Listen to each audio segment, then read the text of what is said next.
4টা সিট আছে এসেম্বলিৰ ইয়াত। যোৱাবাৰতো আমি এটাও সিট জিকা নাই ইয়াত।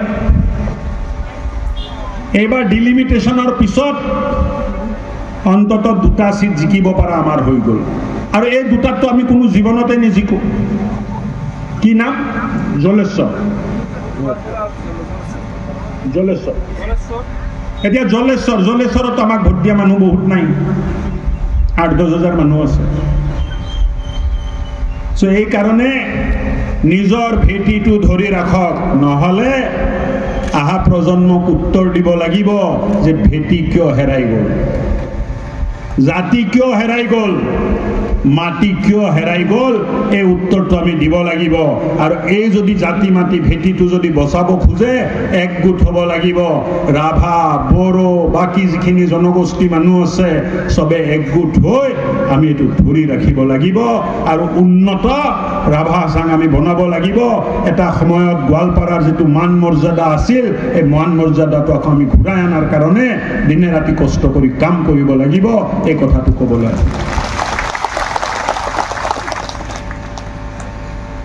এতিয়া গোৱালপাৰাৰ কথা ক'লে অকল টপিহে চিন্তাত পৰে, দাড়ি চুক মানে চিন্তাত পৰে। আৰু পাজামাও ইহঁতে যিবিলাক পিন্ধে 1 ফুট 6 ইঞ্চি ওখ কৰি পিন্ধে, কিয় পিন্ধে বা মই নাজানো। যিয়ে নহওক নিজৰ মানুহক সুৰক্ষিত কৰা দায়িত্ব আপোনালোকে আমাক দিছে।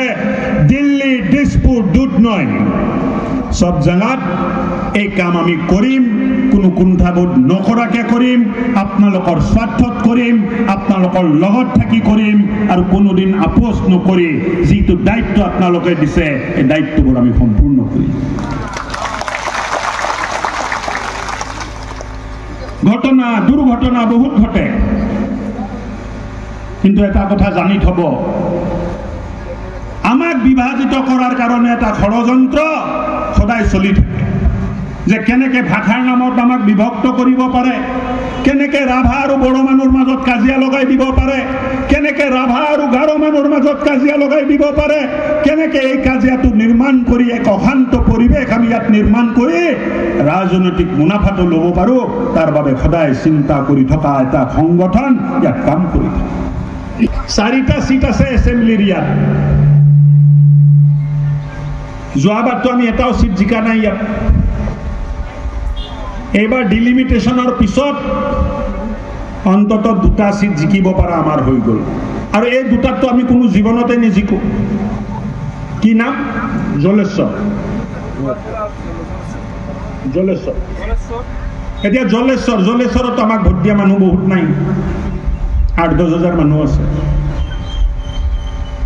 এই কাৰণে নিজৰ ভেটিটো ধৰি ৰাখক, নহলে আহা প্ৰজন্মক উত্তৰ দিব লাগিব যে ভেটি কিয় হেৰাই গ'ল, জাতি কিয় হেৰাই গ'ল, মাটি কিয় হেৰাই গ'ল, এই উত্তৰটো আমি দিব লাগিব। আৰু এই যদি জাতি মাটি ভেটিটো যদি বচাব খোজে একগোট হ'ব লাগিব। ৰাভা, বড়ো, বাকী যিখিনি জনগোষ্ঠী মানুহ আছে সবে একগোট হৈ আমি এইটো ধৰি ৰাখিব লাগিব। আৰু উন্নত ৰাভা চাং আমি বনাব লাগিব। এটা সময়ত গোৱালপাৰাৰ যিটো মান মৰ্যাদা আছিল, এই মান মৰ্যাদাটো আকৌ আমি ঘূৰাই অনাৰ কাৰণে দিনে ৰাতি কষ্ট কৰি কাম কৰিব লাগিব। এই কথাটো ক'বলৈ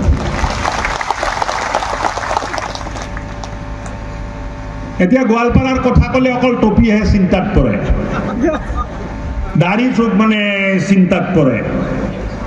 আৰু পাজামাও ইহঁতে যিবিলাক পিন্ধে 1 ফুট 6 ইঞ্চি ওখ কৰি পিন্ধে, কিয় পিন্ধে বা মই নাজানো।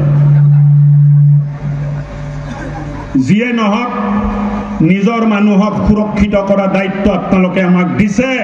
দিল্লী, দিছপুৰ, দুধনৈ সব জায়গাত এই কাম আমি কৰিম, কোনো কুণ্ঠাবোধ নকৰাকে কৰিম, আপোনালোকৰ স্বাৰ্থত কৰিম, আপোনালোকৰ লগত থাকি কৰিম, আৰু কোনোদিন আপোচ নকৰি যিটো দায়িত্ব আপোনালোকে দিছে এই দায়িত্ববোৰ আমি সম্পূৰ্ণ কৰিম।